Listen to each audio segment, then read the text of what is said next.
They're using me as a lesson that if you stick your head up against above the parapet, you are free game and we will invade your privacy and use your photos. I think it's much worse than perhaps people give credit for. Yes. And if you don't mind, can I tell you what they actually printed in the Daily Mail? You can tell me everything you want, Eilidh. Seriously. Bear in mind I'm a medical student, but I don't know how this makes sense. They said, young medic on nursing picket line missed strike week to get liposuction. Yes. And then underneath it says, and then two big photos of me. And then underneath it says, striking nurses put cancer patients at risk, which is obviously very deliberate and awful. Yeah, so subliminally it's linking you to the idea of putting cancer patients at risk, even though you're neither a nurse nor on strike. And of course, the headline isn't even fair on nurses who were on strike. Yeah, exactly. So I think I'd make the point of saying I'm no more relevant to the strikes than anyone's like next door neighbour or the last caller or anyone else. Because you're a student. Yeah, I'm a student. I can't strike. And actually, they talk about how I've previously supported the strikes, which I have. But the previous strikes were during my Easter holidays. I have never actually been on a picket line. I say that shamefully. I wish I had found the time, but I just didn't have the time. And so they've done this big story about this one day that I wasn't on the pickets, but I've never been on the pickets. What the hell happened? So unbeknownst to me, I'd had a private Twitter for a bit. I was going through how there was a bereavement in the family. I'm sorry. And I didn't know the whole time a Daily Mail reporter was following me. And I was not very mentally well at the time, I'll be honest. Okay. I was under the crisis team. And he was going through my tweets at this time, knowing that. And I know that he'd seen the tweets because he references that I maybe wasn't starting medicine in July because I'll be a doctor in July.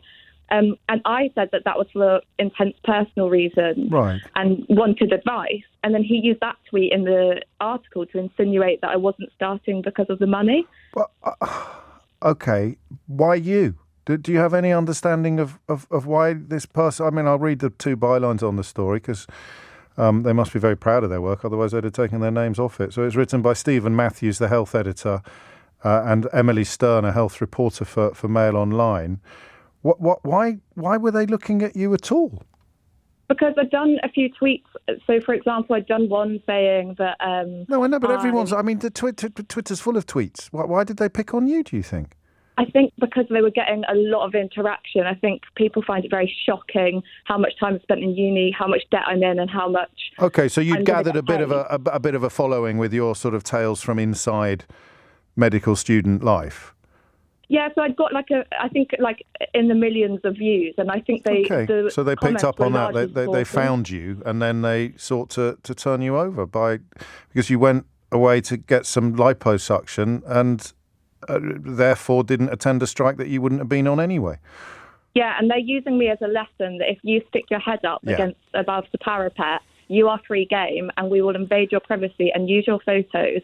You know, I was getting hate mail saying that I'd be an awful doctor. I was borderline getting harassed by some people, and you try not to, but you read all those comments just saying how awful you're going to be. Yeah. And it was really heartbreaking because they twisted so much of things that I'd said.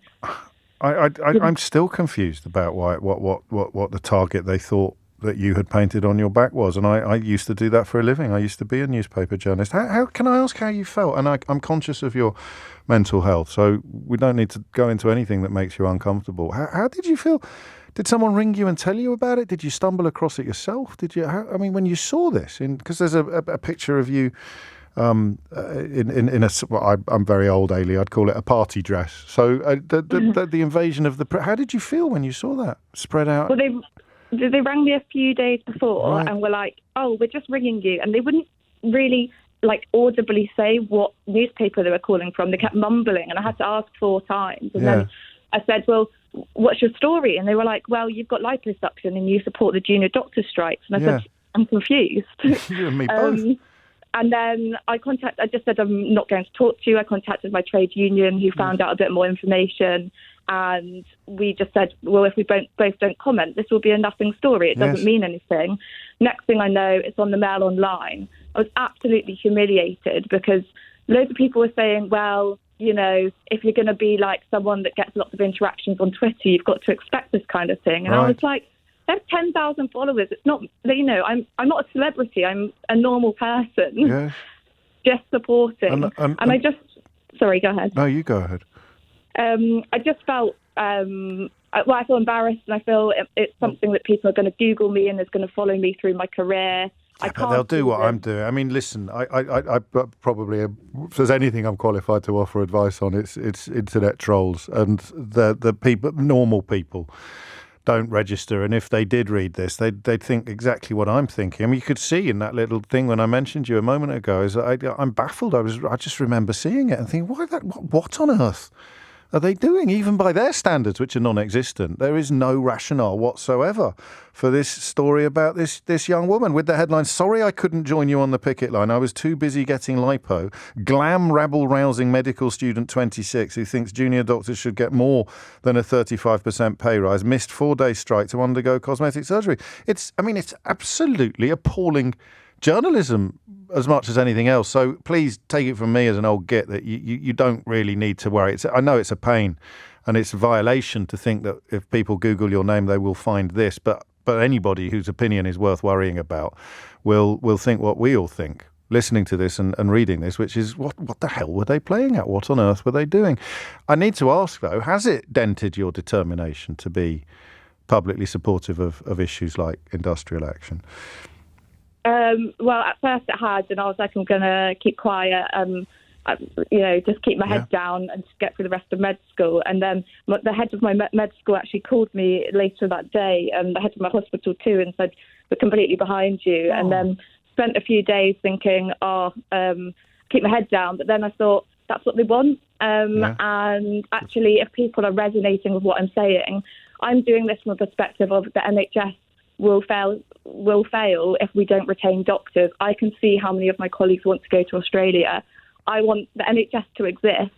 I'm not going to back down from that. It's not about greed. It's not about money. And if they want to paint it as such, let them. No, I know. I'm glad about that, because you've got to look after yourself. That's the top priority. But that's wonderful that the hospital and the medical school. Do you want to mention where you are or not? Because they'd possibly don't worry about that. No, I'm fine. Do you know what? Actually, because it's quite funny, because it shows how bad the journalism is. Because they said I went to Newcastle University in the article, so I do. But they also said I live in Manchester, and I've never lived in Manchester in my life. So. So the hospital and the university in Newcastle came through for you. They offered their full support, and presumably, like everybody listening to this conversation now, wondering what on earth. Let's get their names again, Eilidh, because we all know what it's like to see. Stephen Matthews and Emily Stone. What on earth they were thinking of?